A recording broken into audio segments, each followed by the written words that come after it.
Ay nag-ula kami ni Commander ng baka at kambing. Ay nakita namin ring mga kahoy. Ay sayang naman ito yung tuyo. Parang anong dalit na rin. Sabi ko iso. Ay nagalagatikan pag ginatong.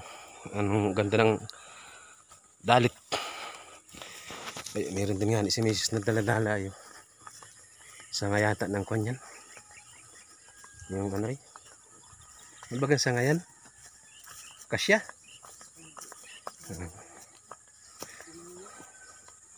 Jesus, ay muntikan ko pang matapakan guys ayo. Ay, paano wala nga na akong chinilas at binitbit ko na at gulpi ang dulas. Pag na rin maaga pa ay anong hamog. Mahamog pa ay. Ay oh, bitbit man din oh. At baga ako yung magsugarok doon sa pababa. Ay medyo matarik-tarik pa naman. Sabi ko so, pag ako nagsugarok doon ay sigurarong magalulon ako doon sa baba.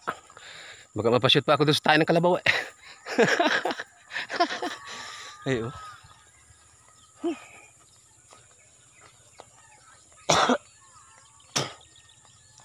Ay, doon nga namin nilagay yung kalabaw, ay yung baka at saka yung kambing at asway wala man lang din na sa parang mga talian at talagang sunog na yung mga nyugan, mga damo. Nang init naman. Ay doon ay medyo malago pa ang damo. Sabi ko ipuntahan ko na lang maming tanghali at painumin ko. At baguhin ko at baka mainitan mamaya. Ayan. Dala na pati ang panggatong. Ang kulang lang ngayong agatungan ay. Nahulog pa yung isa.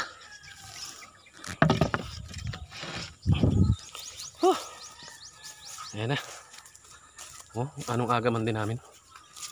Ay, mamaya anong init agad. Ay sus. Kasi kung aso, agahin natin pag-ula.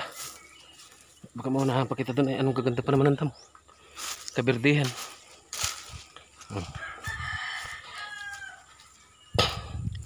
Ayan. Hindi na ako madaan ay sa may gilid at ayan guys, ito naman yung ating pabo oh. Nagalimlim na siya.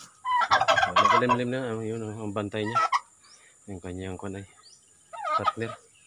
Okay, sige. Maglimlim na ang kayo dyan. Hindi ko na lang abag sa kari. Abaw! Okay guys, good morning.